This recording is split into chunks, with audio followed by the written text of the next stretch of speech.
Hello दोस्तों, मेरा गाना ज़रूर सुनिएगा। तो ये शादी का गाना है, अगर पसंद करते हैं तो सुनिएगा फुल ज़रूर, और लाइक सब्सक्राइब जरूर कीजिएगा अच्छा लगेगा तो।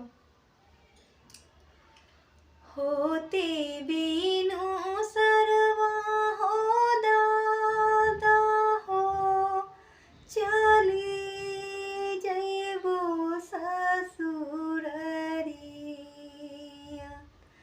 दादा हो चली जैबो ससुररिया। दादा हो लेते रहिया खबरिया।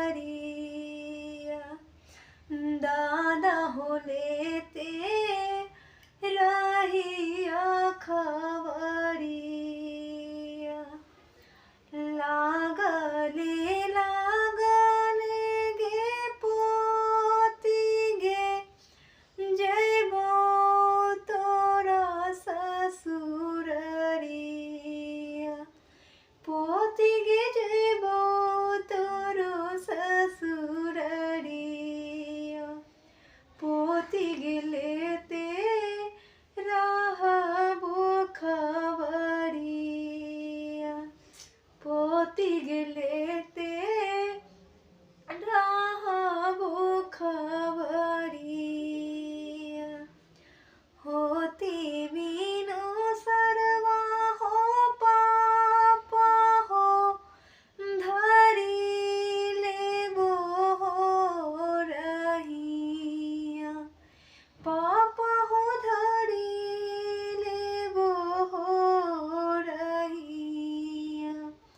पापा हो लैबा हमरा फेरू कहिया।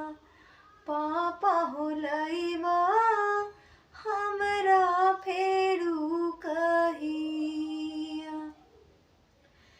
तीसरे ही दिन मांगे बेटी गे, कराबगे पूछरिया। बेटी गे कराबगे पूछरिया। बेटी गे तू आँखी के पुतरिया। बेटी गे तू आँखी के पुतरिया। कीना हमर हवै हो चाचा हो, पिया के रहो नगरिया। चाचा हो पिया के रहो नगरिया। चाचा हो रखिया हमरा पर नजरिया। चाचा हो रखिया हमरा पर नजरिया। पिया के नागरिया गे बेटी गे, भेलो अपना घरवा। बेटी गे भेलो अपना घरवा। बेटी गे छूटी गेलो नैहरवा। बेटी गे छूटी गेलो नैहरवा। पोछी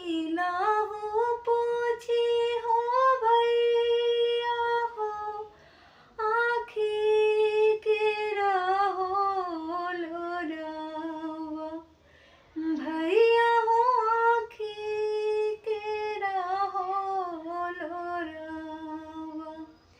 भैया हो केकरा करब दुलरवा।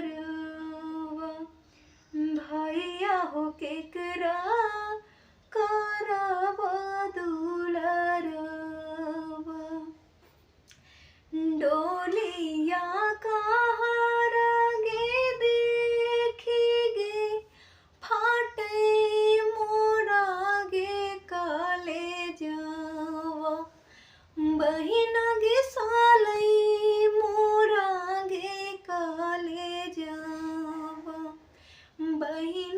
छूटी गेलो संगतिया, बहिना गे छूटी गेलो संगतिया, भैया हो छूटी गेलै संगतिया।